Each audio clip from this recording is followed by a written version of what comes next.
Good afternoon. Welcome back to the B&H event space. You okay over there, Monica? I got to check in on you. Of course, like 5 seconds before I get a hairball, I'm like, I think I I'm saw it. okay. I'm like, we're not live yet. We're not live yet. She's got time. Drink, drink, I'm like, drink. I put it on mute really quick, and then yeah, here we are.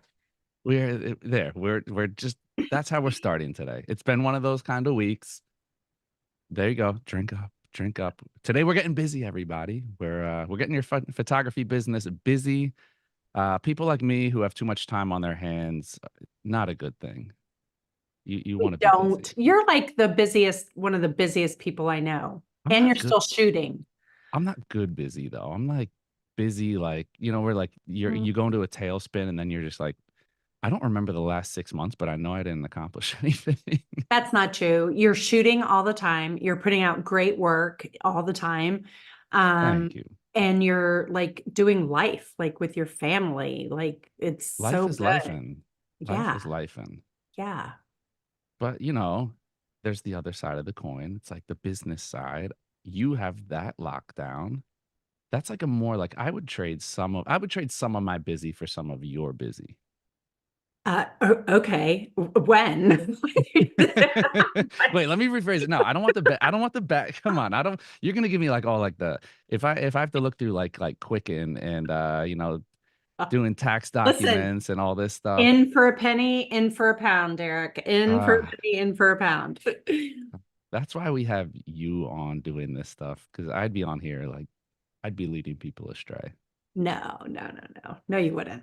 But I'm excited about today because I feel like I have a lot of photographers saying to me, really for the past couple of months, that they're feeling a little slower this year than maybe last year, or more than normal. And I think there's a couple different reasons for that. But besides the reasons, I think that it's easy because most of us work either alone or just with one other person or what have you. And so it's easy to just kind of get in your head and think like you're failing in some way, or you're not marketing enough, or your work's not good enough, or all of the things that we have in our heads going on. And so I think I want to say to people who are slow this year or slower this summer, it's not you. It's happening not only to so many photographers I'm speaking to, but so many businesses and other industries. And I think people are still revenge traveling this summer, like in a big, big way. They're not just going out of town, but they're going out of the country, and they're going for a long time. They're going for weeks or a month or whatever. Um, and we have always noticed in a presidential election year that our clients tend to just pull back a little bit, and they're just a little bit more cautious with uncertainty. And so it's funny because it never matters who wins, but it's the day after election day that the phone starts ringing again. So it's just that uncertainty of kind of what's happening and people being a little bit more cautious with their disposable income. So today I want to talk about, just some ideas for photographers out there. I personally am a better human when I'm shooting. If I'm not shooting on the regular, I get pretty crabby and depressed, and I start going down that rabbit hole of all the things that I just mentioned. So I have to make myself shoot all the time. Like I have to stay busy, and I and the people around me can definitely see a difference when I'm not shooting regularly. Um, so today I thought I would just share a smattering of ideas that maybe some of these ideas will work straight out of the can, but maybe others will just be jumping off points for people. But the main thing I want to get across is that you can't just wait for things to happen to you. And if business isn't coming in the doors, then you've got to go out and make yourself busy. And there's a variety of ways to do that. Some will result in cash flow.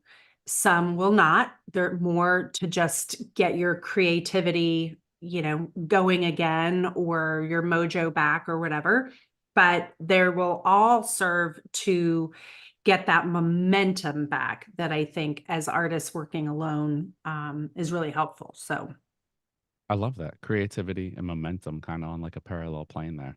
yes, yes. So is it okay for me to go ahead and pull up my keynote here? Go for it. That means it's okay for me to melt into the background and become a viewer. Let me all right. And Monica, I have notes today, which is not normal. wow. I know. Normally I put This everything on is this is my a new Monica we're seeing today. normally everything's kind of like bulleted out on my keynote, but not today. So, and it has nothing to do with the fact that I ran out of time and much more to do with the fact that I just had so many things You've had a rough to week, we know. share that okay, we're seeing the logo. Yes, We are yes. seeing it. Yep. Okay, perfect. And much more to do with the fact that I want this to be more conversational today. And for anybody watching live, if you have questions, let's hit them as we go and bounce some ideas off. If somebody has something like, oh, well, what could we do this instead or whatever, then I would love to have those conversations. So yes, I always love that B&H retitles all of the programs. I'm like, what's our title today? So We I pick call out of it, a hat. I call it Let's Get Busy. And again, I just want this like optimistic feeling at the end of the webinar today. I want people to feel excited and optimistic and feeling like they can take control of this and they can go out and do what it is we got in this business to do in the first place, which is create art. So just a reminder, this is who we are. This is my husband, Michael Taylor, and these are our dogs in our studio. That's how to get a hold of us. Don't bother Instagramming Michael. He will not get it, read it, answer it. So if you do have questions, just send them to me and I will do my best to follow up with you. We do have a studio in Williamsburg, Virginia. Most of you have seen these slides, so I'm just going to rush through them very quickly. It's not huge. It's very functional, and we have been in our town for 24 years. We've made our reputation photographing lots of families and children. We started doing portrait work predominantly outdoors, and that's what we became known for. And then recently, well, I guess now it's been about 5 years, we launched a new line that I'll show you in a minute very quickly. But when you do the same thing over and over, what's great about it is that you can build brand consistency. People know what to expect from you. They recognize your work. But it can also it can start feeling stale and you can start getting bored. And then when we have a year like many of us are experiencing this year, and that's ourselves included, we're quiet this summer, more quiet than normal. So we have to be very careful about the messaging that we're putting out there or lack of messaging. And by that, I mean, just because you're not shooting now all the time doesn't mean that you don't still have content to be putting out all the time. And I'm very guilty of that. I get it on a roll where I'm posting on my stories all the time because the studio's busy and we have plenty of things that I can talk about. And then I will just forget and not post for a week. So I'm terrible about that. But people in this day and age are their attention span has become so short because everything is just bombarding them all the time. So our challenge is to stay top of mind. So even if you aren't busy, you need to go back in the archives and find things that you can post about. And I guarantee that every single one of us on this call is doing something every single day that would be of interest to your audience, or show people that you're busy. Which reminds me, because I never remember to do this, I am going to take a quick Instagram picture so I can post it on my stories this afternoon. So when we're slow, we have to remember that people want to do business with people who are busy. So nobody wants to invest in a small business, particularly if they are like worried about them still being around in 6 months. So nobody's going to start a baby plan with a photographer that they don't know if they'll still be in business when their baby turns 1. Nobody's going to plan a wedding 18 months from now if they're worried about that photographer being in business. So it's our job to be constantly showing people that we're still working, we're still creative, we're still busy, because in people's mind, good or bad, fortunately or unfortunately, busy equals success, right? So I personally am one of the people in the camp of, I'm really tired of the over glorification of busy, but from a business standpoint, it is really important. I'll never forget, we talked to a friend of ours who worked at a local car dealership where we bought our cars year after year. And he said, I forget, it was during the kind of our recession time. And I was like, ooh, it's about time for me to trade our car in. And, but how's business going? It was kind of, everybody was down. And I was worried about trading it in, what kind of value I would get. And, it was when GM was doing, we had a Tahoe, it was when GM was doing terrible. And I thought, I don't even know what's happening with GM, what's going on. And so I asked my guy and I was like, so, how's business? And he was like, oh my God, business is great. We sold 14 cars this week. Like everything's awesome. And I was like, I'll be there on Friday. Right. Like it totally changed my, mindset of if it was okay or not to do business with this dealership, if it was an okay time to do it. And I went in on Friday, and of course, an oil change turns into trading out a vehicle for me. I mean, I'm so bad about changing vehicles. And so, so I said to him as we were signing the paperwork, it was a different guy, it was a finance guy. And I said, wow, so you guys have had a great month, 14 cars this month. And he said, well, are you sure you have your figure, or 14 cars this week? And he's like, try 14 cars this month. And or 14 cars this quarter, something to that nature, that it had been a little exaggerated.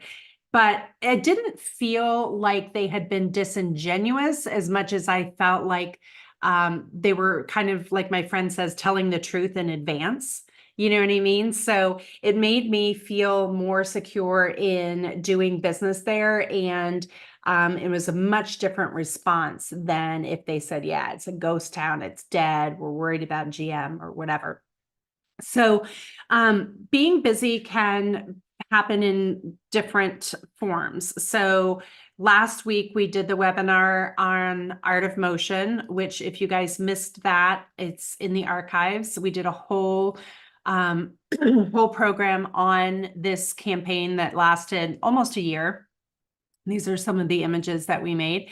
So I'm not going to belabor that point because you can find it on another webinar, but this is a long project that, that we had plenty of things to be posting about for a long time. We also have another webinar on launching a new product line. And so this was the product that we launched about 5 years ago. And again, plenty of content, plenty of things. People thought we were so busy. We were. Then we have another webinar from Michael on his series Roadwork that started in COVID, and he wanted to do a series of portraits only with the 24 millimeter 1.4 GM from Sony. And so it started with doing a project for the Jamestown Yorktown Foundation, the museum, and challenging himself to create really interesting portraits of people behind the scenes. And that turned into an exhibit at the museum and got us a lot of recognition there. And then from there, it birthed his Roadwork project, which is basically artists, people of passion, doing amazing things, creating. And he is taken that challenge of the 24mm, which is not a conventional portrait lens, and creating portraits all over the country. So those are a couple of bigger projects, but what I want to talk about today, because you can find webinars on all of those we've already recorded, is things that are a little faster to implement, things that are a little higher energy, and that I feel like you'll get a more immediate bang for your buck. So the key for me is experimentation. I think you get more excited when you're doing something new, when you're trying something new, and you're more likely to post about it. And then you're more likely to share that energy, and your audience picks up on that energy. So there's several ways to do it. And these are a couple that I want to talk about today. And again, for me, staying busy, it can be synonymous with staying creative. This image never would have come about if I waited for this dance company to call me. This was a function of me saying, hey, I would really love to do a different company portrait. I'm learning about photographing dancers in groups. I want to try something really different. And are you game? And then she was like, yes. And so we did this portrait, and it's actually a composite of, I don't know, I think 6 images or something. We don't have a studio that big, unfortunately. But this was such a great creative exercise. And now it hangs, really large in her studio, and people talk about it. And I had so much fun doing it. And we got a lot of momentum and a lot of content that I was posting as I was piecing together the composite, as we were shooting it, as we installed it, all of the things, right? And so we did this at a time that the studio was a little bit more quiet, and I had that time to devote to doing something I had never done before. I'd never done a composite. And there's a lot of different reasons that that you can give when you try to do one of these events or activities, because I think you have to be prepared for clients or people new to your studio to say, why are you doing this? How are you going to use these images? And so you have to have in your mind what it's for, or a reason to do it. And I think that trips photographers up a lot, but really anything can be a reason, right? You can just have come back from a trade show and bought new lights, or maybe you have a new background, or maybe you got a new camera, or maybe you saw just something new that inspired you. It doesn't have to be a new purchase. Maybe you want to try some black and white photography. Maybe you want to try a different lighting. Maybe it's a more practical reason of, I need to build out a new website. I need to update my Instagram feed. I need to, get some marketing pieces together. So there's lots of different reasons that you can use to do something new that will make sense to the people that you're including in that project, and also serve purposes for you. So we don't want to invest in new lighting gear or a new camera and then experiment on paying clients with that new gear that we're not familiar with. So I use activities like the ones I'm about to share, kind of oftentimes to see if this new look has legs, if it's something that I think we could add to our permanent offerings, or if it's, something I got bored of really easily, or if we didn't get a great response to it, whatever, but at least it's keeping me doing things. So one example that I wanted to share is, a couple years ago, we did an event called Sony Play Days. And I just said, I want to share a few of our favorite things. So we did 3 different days and 3 different themes. So we did favorite person, favorite toy, and then favorite activity or hobby. And like I said, it was 3 days. So when you do an event like this, I really believe in truncating the schedule, so you're super efficient. You're not just dragging this out. And everything that I'm going to share with you, we do an application. Because again, I think, as I mentioned in our last webinar with Art of Motion, it adds legitimacy to your project. It gives you more control. So if there is a specific look that you're trying to come up with or a specific vision you're trying to bring to life, you have a little bit more control over that. So events, I think, like this are really important to have applications, and it makes it also to that client seem like a bigger deal. So we did this, and we were able to get some really cool things that clients wouldn't normally call us for. Like, I wish more grandmothers called and said, I want a portrait with my granddaughter, but typically it's not top of mind for them. So when I did a favorite person contest, and this grandmother, or not contest, but event, and this grandmother wrote about her granddaughter, what a great reason to do this portrait. And now I can show that to grandparents and say, we really need to do a generational portrait. And people really react to that. This is actually a mother-daughter.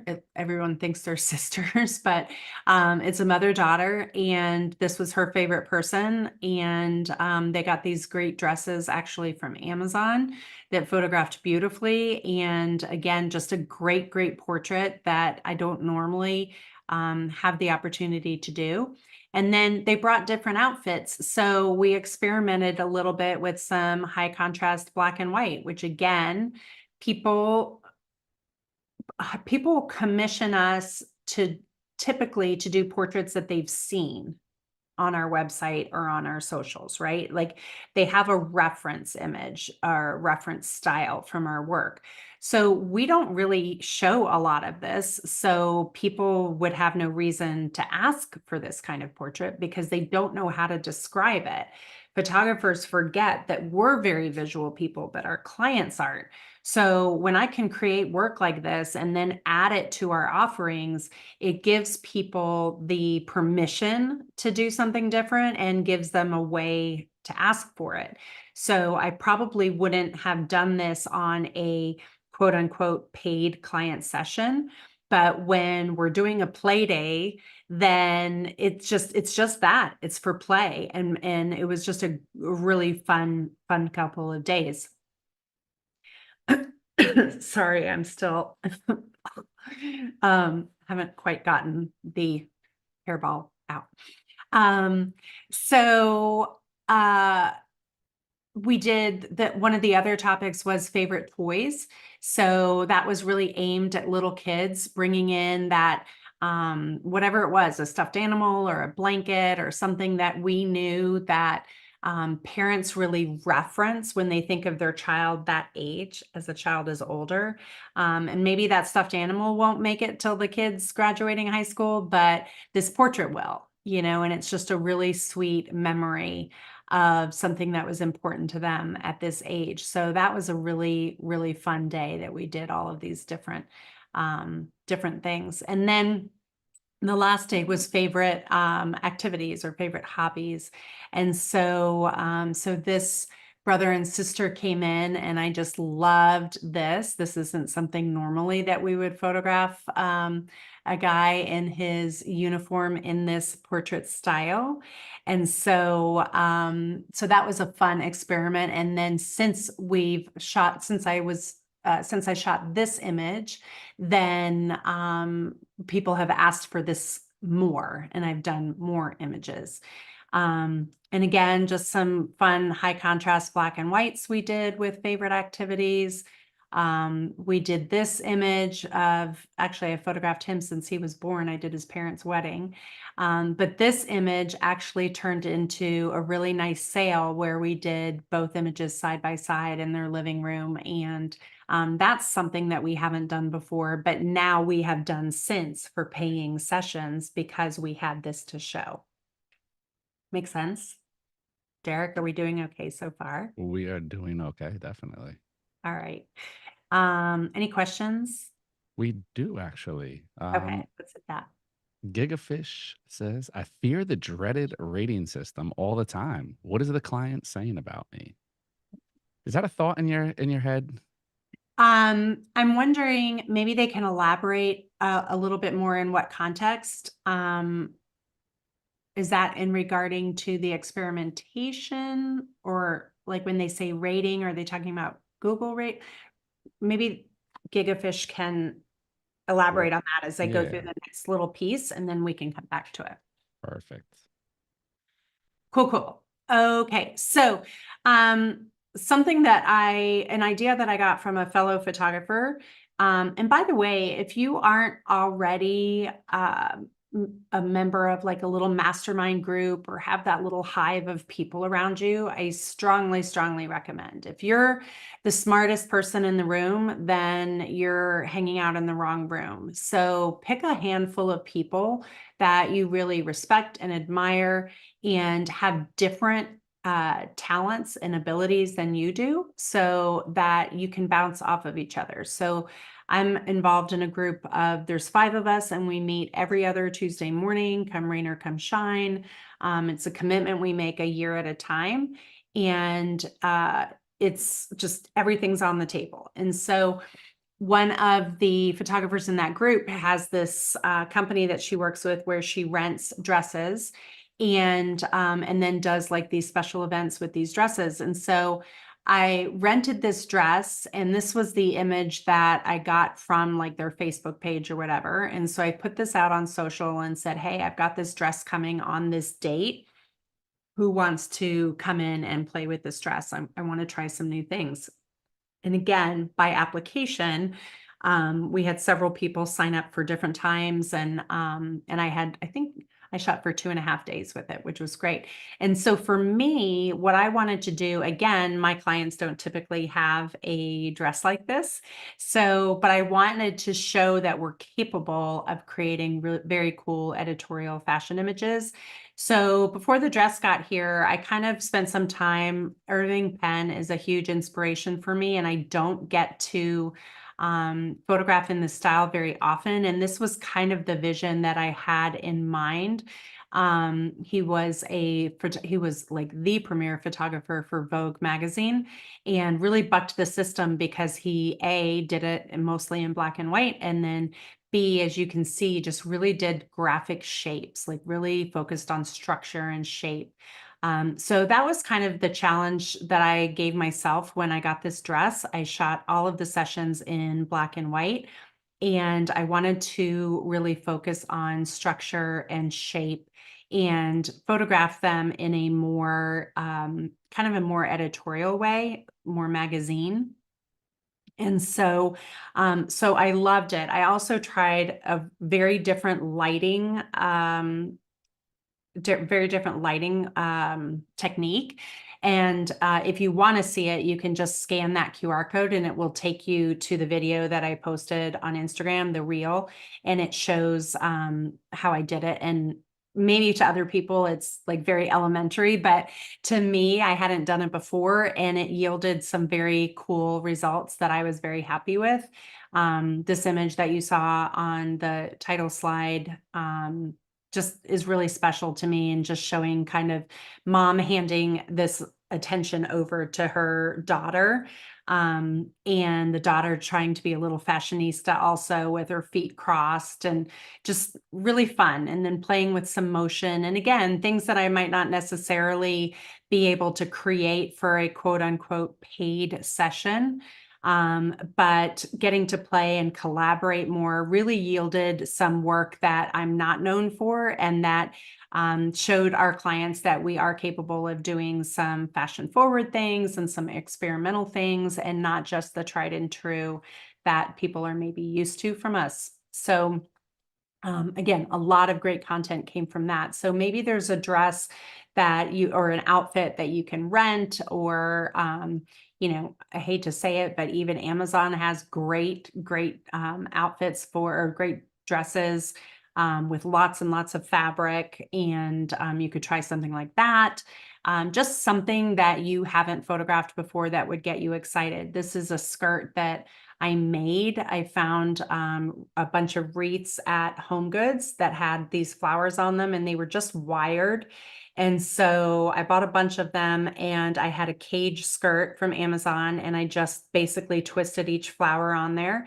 And I had always wanted to photograph a flower skirt. So so I called Jalen in to model this for me, and I love how that turned out. And again, your clients like to see you trying something different and trying something new and not getting stuck in a rut. It might not be what they ask for, but they like knowing that you're capable of it. When I photographed weddings 25 years ago, I had the traditional, at that time it was art leather. Probably nobody on this call is old enough to remember art leather, but it was a very traditional album. And then I had a very modern album that was so beautiful. It was handmade and it had like cutouts, and I always called it like the pop-up book for adults. It was absolutely stunning. And when I used to do wedding shows or bridal expos, that album is what got everybody in the booth, meeting me, talking to me, and booking me the job. But when it came down to what people actually purchased for themselves, very few people got that album. Most of the people played it safe and got the regular book, but they liked knowing that we were creative and innovative enough to try something bold and to try something new. So even if nobody called me and said, I want a wall portrait of myself in black and white in a flower skirt, it definitely grabs people's attention and gives them a sense of, okay, they really are artists over there. They really know what they're doing. Okay, so hopefully renting an outfit or getting an outfit or something like that is an idea. Dancers always have great costumes. So that's something that you could tap into if you wanted to try that. But you could also put out a call, right, to clients. Like, do you have a great dress that you use for prom or homecoming or whatever? Share your favorite outfits. I want to try some new things, and have people apply, and then they can, in their application, put photos of their outfits and see what inspires you. I think contests, which we'll get to in a minute, is a really great way to drum up excitement also. So anything like that, I think, can be really good and exciting for you. I started experimenting with this different look last year, and this came about because I saw some mural wallpaper that I fell in love with, and I thought, how could I incorporate this? And so it became a little bit of a much different style for us, and it became something that we now offer as its own product line, and people are really responsive to. We call it gilded. So it's more of these kind of scenic backgrounds. It's, if you think about Gainsborough, but with a modern twist. And by that, I mean Gainsborough painted fake backgrounds. We know that Blue Boy wasn't actually outside when he painted that portrait. He painted a scene behind them. And so that was kind of the idea behind these, but in a much more colorful, dramatic, modern way. And so this has become really, really fun. And I shoot all this with window light, maybe enhancing it with a constant light if I need to, if it's a super cloudy day. But again, that's not a technique that I normally employ when we do our studio portraits. Normally those are by strobe with a big octa. And this really allowed me to play with window light more, to play with unconventional posing, change my color palette up quite a bit. And even with layering backgrounds, layering pattern on pattern, which isn't something that I had done before. So again, when we go back to reasons to try something new, think about the way that you typically photograph and maybe try something opposite. So I photograph strobe quite a bit. Let me do some window light things, and hopefully it's something that your client can really see is different than what you normally offer, and give them a reason to be excited about it. And say, oh, wow, this is color. Monica always photographs in monochrome. And so, this is different for her. So that gives you an idea. And again, just trying different lighting or different background is always a great excuse to call people in. We doing okay, Derek? I feel like I'm talking super duper fast. Oh, you're good. Okay. You're good. We're following. Contests are really good too. So we did around Mother's Day, instead of just doing a Mother's Day sale, we had people write in essays about why their moms deserve to have a portrait package, and we donated a pretty sizable one. And so they had to write about their moms, and they had to write what that portrait would mean to them. And we got quite a number of responses, and the essays were so, so beautiful. We ended up gifting more than one, and it was a great, again, a reason to reach out to old clients, a reason to send a newsletter, a reason to post. And because there was that deadline, we opened it, I think, for maybe 2 weeks. We were able to post several times during that 2 weeks. So again, it just looks like we're doing something, which we were. And so then, of course, we did the same thing with dads. So those were two ideas that worked really well. I think Grandparents' Day is coming up, I think usually in August or September, maybe. I meant to look it up before we hopped on today and I forgot. But that would be another great reason. Wouldn't it be beautiful to have grandchildren write about their grandparents and why they wanted a portrait with them? I mean, my gosh, like, talk about crying. I cried when I read most of these essays, but I'm excited about doing something like that.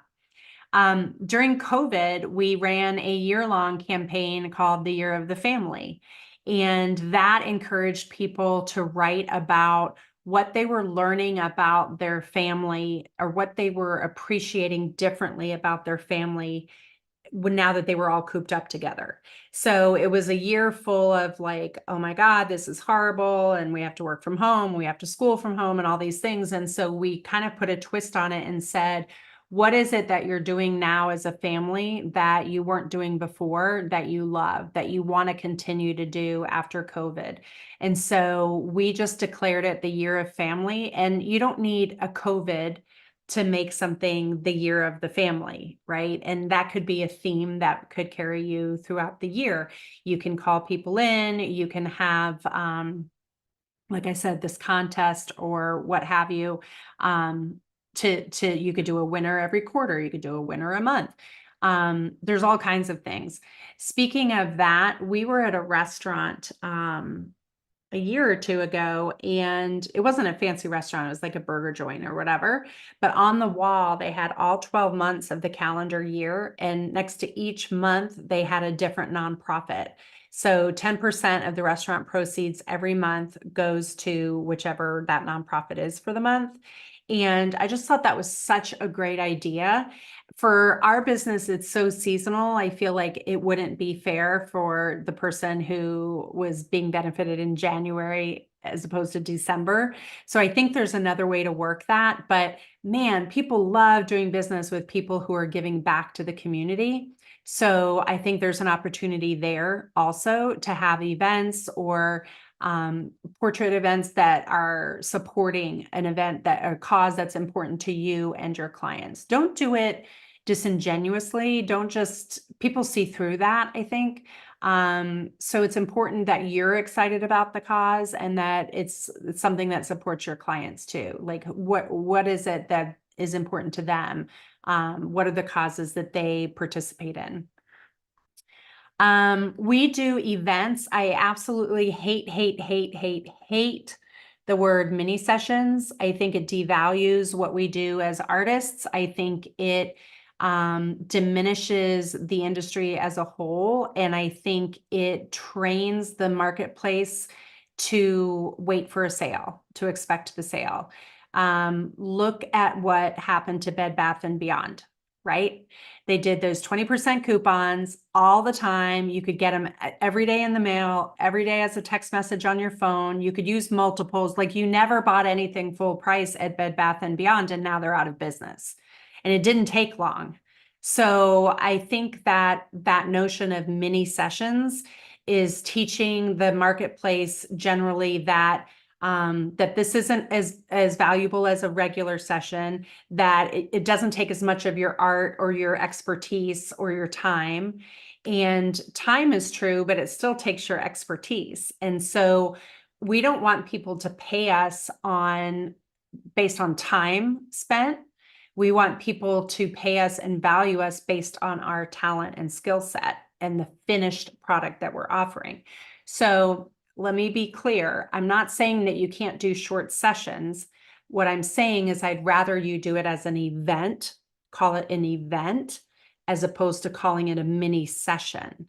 So we did a headshot event where it was a whole day blocked out. The sessions were shorter. You can offer a savings if you want. I hate the word discount or sale. I would rather give them something extra, like give them an additional file or give them a second outfit for free to choose from or something like that, where it's a value added as opposed to taking something off in terms of what's going into your wallet. So I think by reframing that notion into a special event, people are very used to, since COVID, this idea of pop-ups, and pop-ups are exciting. Pop-ups are usually offering something you can't get regularly if you see a retail pop-up, or it's something there for a very limited time. So, so pop-up feels good and feels positive and exciting to people.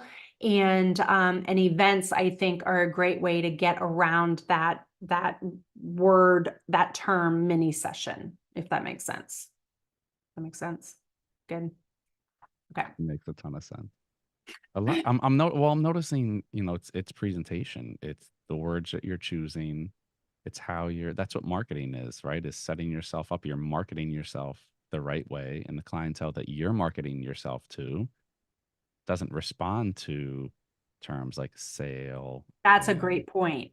Yeah, that's a really good point. That, and it does depend on your audience a little bit, but hopefully we're going after people that are not choosing us just based on price, right?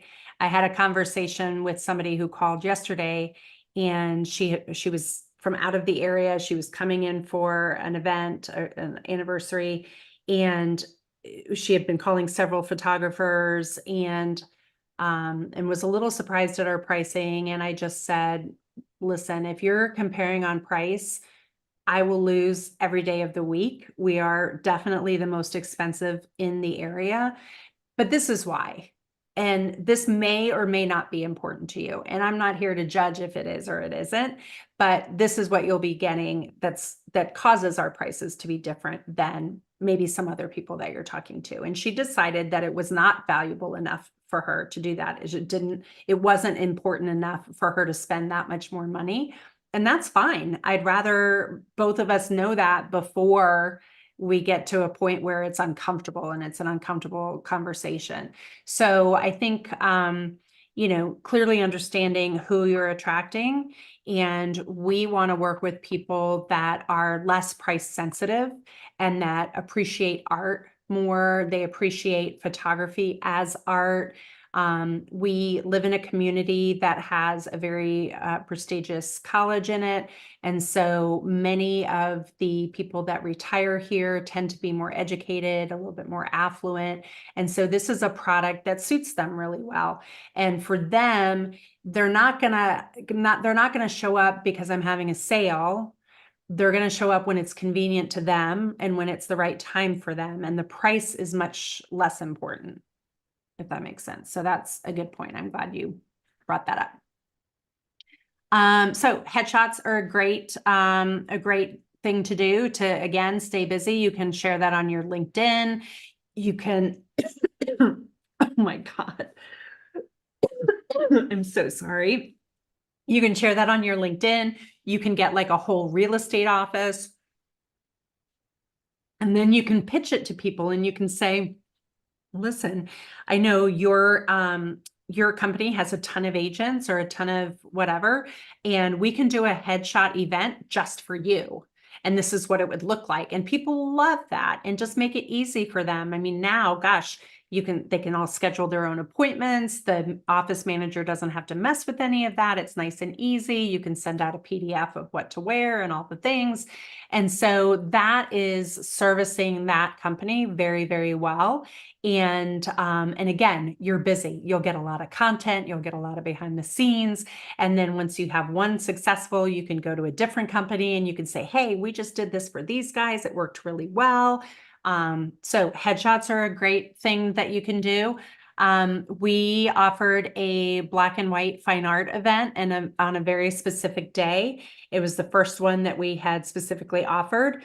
We shoot black and white. We have done that in other sessions, but again, trying to make a special event of it is something that we're doing more of this year, and saying, hey, we can do a lot of different things, but we're going to really focus in on this specific look at this specific time.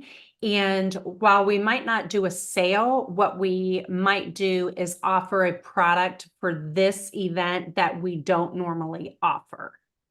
So for instance, I don't want to offer a discounted, just let's use 8x10 as an example, because I don't want them to compare that price to what we normally charge for an 8x10 and think, oh, they're really overcharging here. Really only they could do it for this if they wanted to, right?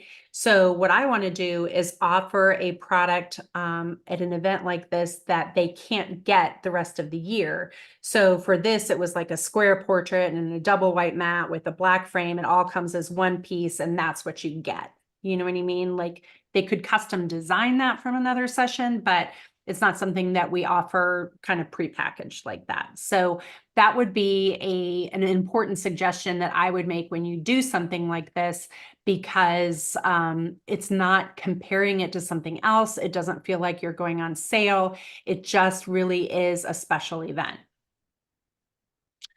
Okay, so hopefully that will give some ideas. And then if you're struggling with, okay, I'm a little overwhelmed. She just verbally vomited on us for 45 minutes. Where do I start? I would say, what is it that you have always wanted to photograph that you don't get to normally do? So when I did the Art of Motion project, the webinar was last week, but I did it a couple of years ago. I had no experience in photographing dancers. And so my reason for doing it was that I wanted to get better at that skill set to attract more dance clients, because I just love dancers and I love dance photography. And so I had done all that during COVID, but they were individual portraits. And so I decided that I wanted to play more with group portraits. And so take something that inspires you and think about, what would I like to do, and how would your art look to create like this?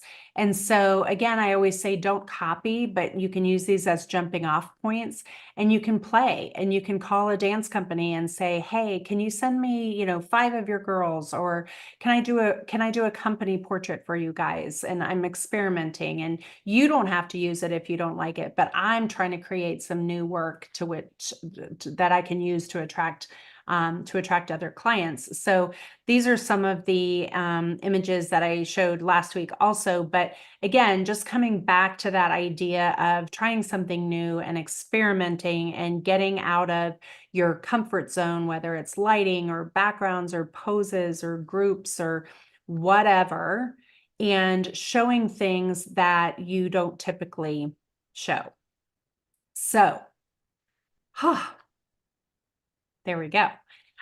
So my hope is that this will give people some ideas. And if there's anybody that wants to throw an idea out in the chat, and we can kind of brainstorm it real quick, I'm happy to do that. Or if any of this sounds good or not good.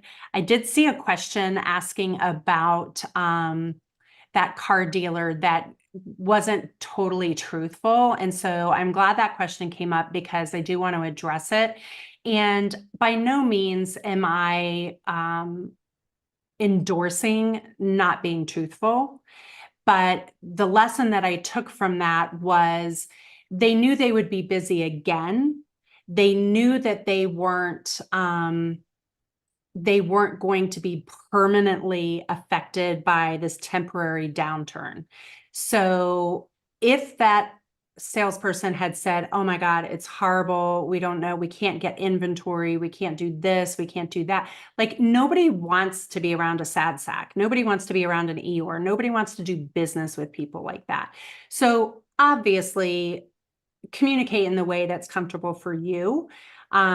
but people are typically gravitating towards somebody who's positive and upbeat and excited about what's to come, and not being affected or thrown, or whose self-confidence is being, compromised because of a temporary or short-term situation. So I personally think that referencing and speaking about big picture and long term in a very positive, optimistic way is not disingenuous on my part. And again, don't talk about anything you're not comfortable with, or do anything that you don't feel right about. But positivity goes a long, long way. And if you are implementing some of these things that hopefully you got some ideas from today, then you're not being disingenuous or dishonest, because you are busy. You are doing a lot of things. And I have clients that come in all the time and say, oh my God, you are so busy all the time. And I can be thinking to myself, like, oh my God, we had the slowest month last month. What are they talking about? But again, what's their definition of busy versus my definition of busy? What are they perceiving? And I'm glad. I always want people to think that we're busy, because typically we are busier than we think. So thank you to whoever had that question. I appreciate the opportunity to clear that up. So. And I think there's something to be said for exuding confidence. Mhm. I mean, if you come across an employee in any business that doesn't feel confident about or like where they work, or they don't believe in the company, well, if you don't believe in the business and you work there, why should I have any confidence in the business? Exactly. So I think it's more just a matter of exuding confidence that, hey, you know what? Things might not be going good now, but you know what? This company has always paid attention to their customers' issues and to the Right. problems that they face. And I know that they're going to work things out. It's more a matter of you're signaling confidence, not saying, hey, I'm a slimy snake oil salesman that just wants to get the Exactly. sale. So I think that's an important nuance in there that can get lost. Absolutely. And it Absolutely. depends. It depends. I mean, it's situational, but I think it's ultimately how you come across. Do you watch the Great Food Truck Race? I know this is coming completely No. random. All right, so great show, Food Network, but the food truck ran out of an item. It was like a steak item, something they ran out of, and they sent the one guy out, and it's like, look, we ran out of this, but we do have this. It's pretty much just this, and he's like, he didn't sell it to them. And you Right. know what? Everyone was like, "Oh, that sounds disgusting. Why would I want?" It was like sausage, and they had to put sausage and beans on a taco rather than like an al pastor meat. Right. And Right. instead of coming out and saying, "You know what? We ran out of this, but look what we're gonna do. This is actually, really, one of our specialties. We're gonna make it into a taco form. It's gonna be great. You're gonna love it. Look, I'll let you try it. If you don't like it, Right. then we'll take." But anybody, it was, and it didn't change the fact that they were out of it and they were giving somebody something that they didn't want, order, or pay for. But it was Right. he didn't exude any confidence, and everybody, it was like a resounding no. We don't want your scraps. We wanted this. We don't want this plan B. We don't want Yeah, the second choice, right? Plan B sucks. Like, yeah, we don't want plan B. exactly. And I So think that again, going back to that unfortunate notion that busy equals success, busy means that you're successful. Um, Busy can be defined in different ways too. So when somebody says, oh, you're so busy, and I'm thinking, wow, we haven't had a lot of paying sessions this month, but I've done, like, I didn't really talk about invitationals, which is a really important thing that I should have mentioned. I had it on my notes and I missed it. But invitationals are when you just call somebody, you want to try something new. It's not an application. It's something that maybe it's a client you haven't seen for a while, or somebody that you've met that would be a really interesting subject. And you can say, hey, will you come in and do this for me? Like, I have an idea. I really want to try it, or whatever. And then when you're posting that kind of stuff, then people are like, oh, you're so busy. And I can say confidently and honestly, yeah, we are. It's a little slow on the client side because everyone's on vacation, but we're doing so many things. If I even want to share that much, many times I'll just say, yeah, we are. And we did that. I did an invitational just yesterday because I had photographed. It was an extended family session that was only here for a couple weeks.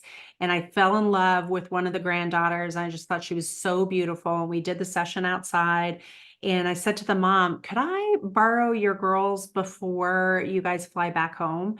And so they came in yesterday, and I have a rack full of dresses, and we put them in dresses, and I got beautiful images yesterday that just made my heart happy, and we'll give them a portrait credit when I ask for people to come in on an invitational or a model call. It's not for people to spend money. Many times they do, but I want to know that they don't have to, and I want them to know that they don't have to. So I give them a portrait credit that's generous enough that it will cover a portrait for them to walk away with. If they choose to put that credit towards something else, they're welcome to, but they're not obligated to in any way. And so then it's like money's off the table. I can create what I want. I'm not worried about quote unquote selling something after. A lot of my portraits don't have big toothy grins. And clients who hire us are familiar with that, but clients who I just extend an invitation to that I haven't photographed before, like that's unusual for them. And so maybe it's not their jam. And I don't want to have to be worrying during that session about, oh my God, I didn't get a smiling one for mom. She's not going to buy it. I'm not going to make any money, whatever. So invitationals are some of my favorite things to do. And there's a school of thought out there that you never want to do anything without a session fee. Like you never want to do anything for free or whatever. And I think I can safely say we will never become too successful or too get egos too big to do invitationals, because to me that's my playtime. I get to try new things, and maybe it's not a commitment to a whole event, but it's just like that girl, I wanted to photograph her in one of my dresses. So I think that invitationals are a really, really important thing. And that was a long way to come back to, I think your metric, your definition for success, or your definition for busy can change depending on the circumstance. Totally. Now, in lieu of bouncing around an idea, before we close out here, Monica, a great question came in from Visual Modulations asking if there's ever been an idea you were behind, but it didn't work out. How do you know when it's time to give up on an idea and move on? Yeah, like all the time. Um, like the black and white fine art event, I was just sure that would sell out instantly. Nobody wanted to do it. Nobody wanted to do it. And I was devastated because I was like, this stuff is so great. In fact, a friend of mine, Brooke Shaden called, and she was like, can I fly in for this? And I'm like, oh my God, Brooke Shaden loves it. This will be great. This will sell out right away. But I don't know if it wasn't the right time. We did it in February. Maybe Christmas bills were hitting on the credit cards. I don't know. Maybe I didn't message it clearly enough. There's any number of reasons why that didn't work. I'm not going to give up on it because I still love the idea, and I have had enough people because I have two of those style portraits in my office, and I've had enough people just stop in their tracks when they've seen them, that I think there's a market for it, but whatever reason it didn't work. So I will try that one again. In terms of a specific look that I've tried that people haven't understood, sure. Like the Art of Motion project, when I did that, and again, I offered a portrait credit for the parents. Very few of them got those grainy, blurry black and whites. Most of them wanted the clear, face. They want to see their child. And most of them did not understand that kind of fine art abstract feel. Great. Totally fine. I love them. They became my favorites of the whole collection. So I didn't judge my success on that. I judged my success on the result of the project as opposed to the goal that I set, which was to learn how to photograph dancers, create fine art dance portraits as opposed to like the typical dance portraits that they get at their own recitals or what have you. And the whole reason behind it was I wanted, because I've never danced, I can't dance. I wanted to get as close as possible to feeling what a dancer must feel when they're like, where do they go in their head? Like what does that feel like? And so for me, I think I did that for myself. So I would say you are going to try things that aren't going to work. You don't have to broadcast, hey, I didn't book a single black and white, so we're going to do it again. You're just going to say we're back by popular demand, like whatever, just spin it. I had so much fun, I'm going to do it again. Or I love these portraits so much. I wouldn't say I had so much fun because I hadn't done it. So I would say I love these portraits so much, I'm doing it again, because I do. I have them hanging up in my office of my dogs. So I think that don't let that fear stop you. And I need to take my own advice oftentimes, because I always am relatively sure that everybody is paying all the attention to everything I do, when nothing could be further from the truth. Like, you put out an event, people have forgotten about it by the time they get to the next post, right? So they're not paying attention to whether you sold out or you didn't, or you're doing it again or you're not. Many times you'll do it again and it'll be the first time they've seen it. So don't get in your head too much about that. If you like it and it's something you want to try and you're excited about it, you'll bring that energy to it and try it again. I'll try the black and white thing again. Maybe it'll fall flat for a second time. I don't know. I don't care. But people saw me doing an event and I gave it a try, and it made me feel like, February is hard for us. February is quiet. And so I feel uncomfortable when I'm just sitting around on my hands and not doing anything. So I would say go for it. It doesn't matter that I have tried plenty of things that have not succeeded. And you never know who's going to see it. There might be somebody that's more up their alley than what you normally do. We all have our demographic, Yeah. and it's a great way to kind of expand and say, well, you know what? I don't really, your other stuff isn't up my alley, but I really love this. And that could be a completely different audience than the people that are like, well, what you normally do, we love it, but maybe this, nah, we like your traditional stuff. So I think it's great to kind Yeah. of, you got to throw out feelers, and you never know if you don't try it.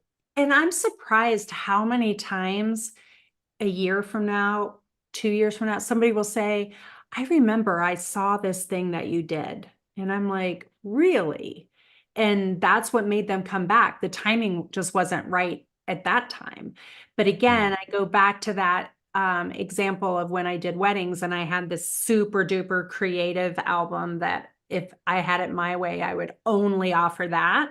And then I had this traditional one. The one that booked me all the jobs was this, right? The one they bought, they played it safe over here. But people want to know what you're capable of. It doesn't necessarily mean that that's what they would put in their home or what they can afford or whatever, but they like to know that you're artistic, that you're always pushing boundaries, you're trying something new. I mean, I have people say that a lot when they come in. They're like, oh my God, you're always doing something new. So like, I always love watching you because it's always something different. And I'm like, good, great. That's awesome. So many of those ideas don't necessarily take hold. Like I said, I don't know that I'll have somebody ever call me and say, can you please make me a flower skirt so I can hang a large portrait of myself in black and white in my foyer? But I probably had more reaction to that post than I've had in a long time. So yeah, you never know. You know what I love is that most people, they come on here and like, do a 365 project. Take pictures of things around the house. Take pictures of your kids. You're out here and you're like, no, I'm gonna do a side thing. I'm gonna make money. It's gonna grow my business. Yeah. Like, you're not gonna get off and take an exit. Keep trucking on the highway, Mhm. incorporate it in. There's enough. It's like the Venn diagram. It's like it Yes. crosses over Yes. enough into what you do where it's not a complete departure from your business. And I think that's awesome. I think that's super smart. That's so astute of you to be able to expand your creativity while still keeping the cash flow, still keeping the business. Yeah, like you're still moving in the same direction. It's not just like, hey, we're gonna uproot our business and we're slow right now, so I'm gonna start painting clown Right, portraits. right, So right. It's not breaking brand. And yeah, that's why I really like the idea of campaigns and events, because in our mind, we know those are short-lived. They have a finite expiration. One thing that I've been saying for a couple years I want to do, and I've yet to implement it, but maybe 25 will be the year.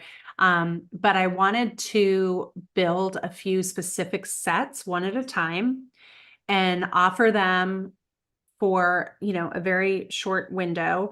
And then once we're done, strike the set.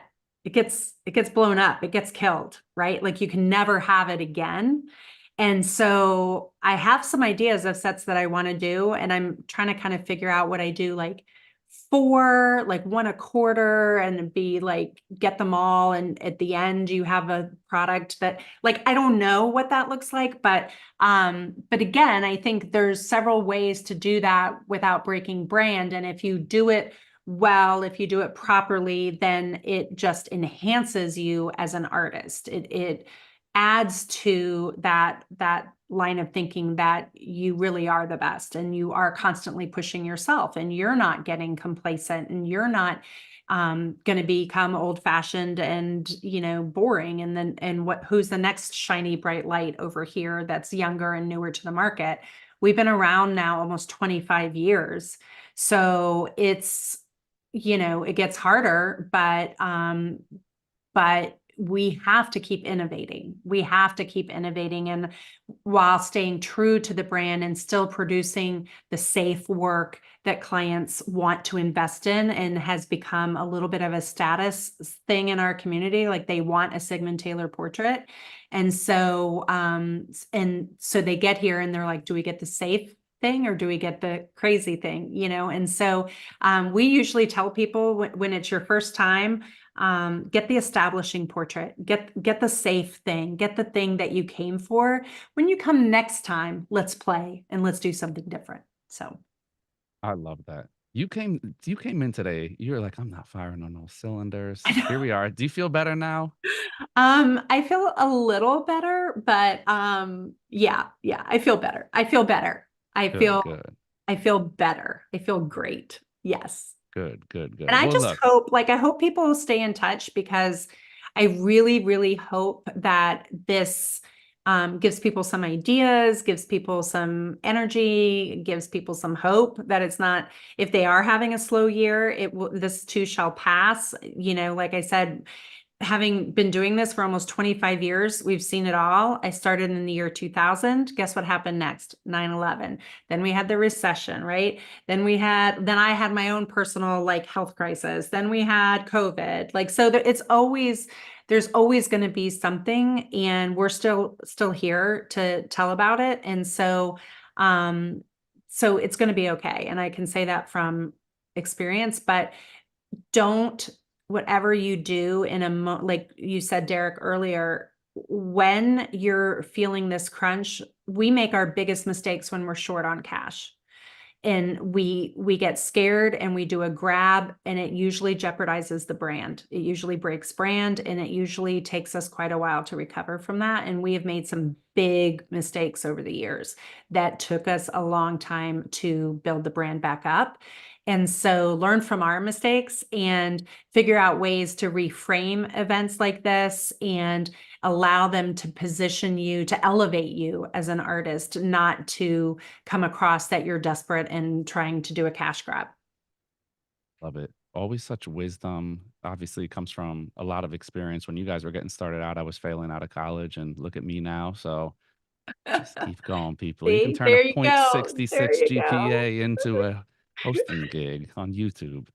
Uh, Michael is, as you guys, many of you know, Michael, my husband, is 16 years older than I am. And so I always joke, because he'll be like, in 1978, I photographed Johnny Cash or Jimmy Carter or whatever. And I'm like, I was 6. Like I always do that to him. I was 6. So yeah. So thanks for that, Derek, when you were graduating high school. I appreciate that. So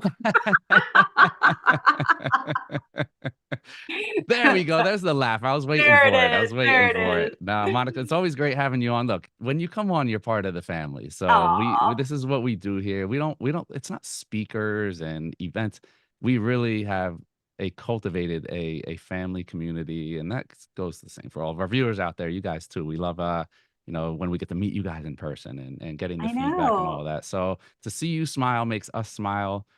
You pay us with all this great education that we then turn around, and hopefully people out there are making money, making themselves happy, Yes. doing what they love, because that's why we're all here. It's free education so that we can follow our passions and follow our hobbies. And there's a lot of us out there that put food on the table with it. So huge Yeah, thank you, of and course, making to money isn't a bad thing. Making no, money no, isn't a dirty word. Making not at money all. is what enables you, like you just said, put food on the table, provide for your family, give back to causes that are important to you, enable us to do what we love for a living, really. So it's not a bad word to or a bad mindset that it's okay to make money. So yeah, but we thank you guys, B&H, for always there's nobody that's offering the level of education, the quantity of education that you guys are offering.